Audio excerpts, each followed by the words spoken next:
SIR নিয়ে ফের উত্তেজনা বসিরহাটের কাটিয়াহাট রোডে বিক্ষোভ স্থানীয়দের। এসআইআর এর নামে মানুষদের হয়রানির অভিযোগে রাস্তায় নেমে বিক্ষোভ দেখান স্থানীয়রা। রাস্তার উপর আগুন জ্বালিয়ে ও কাঠের গুঁড়ি ফেলে অবরোধ করা হয়। বিক্ষোভকারীদের দাবি, এসআইআর সংক্রান্ত বিষয়ে নির্বাচন কমিশন অহেতুক সাধারণ মানুষকে হয়রানি করছে।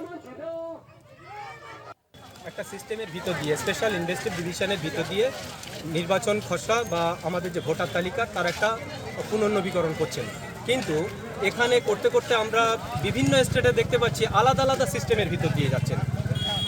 আবার কখনো কখনো এই সিস্টেমের পরিবর্তন নিয়ে আসা হচ্ছে। সকালবেলা একরকম নিয়ম, রাত্রের ভিতরে আলাদা রকম আবার একটা নোটিফিকেশন জারি করা হচ্ছে। এক্ষেত্রে সাধারণ মানুষ যে হয়রানির শিকার হচ্ছে, যে সমস্ত ডকুমেন্ট তাদের সাবমিট করা হয়ে গেছে, তারপরেও দেখা যাচ্ছে পুনরায় তাদেরকে আবার লজিক্যাল ডিসক্রিপেন্সির নামে আলাদা করে হয়রানি করা হচ্ছে।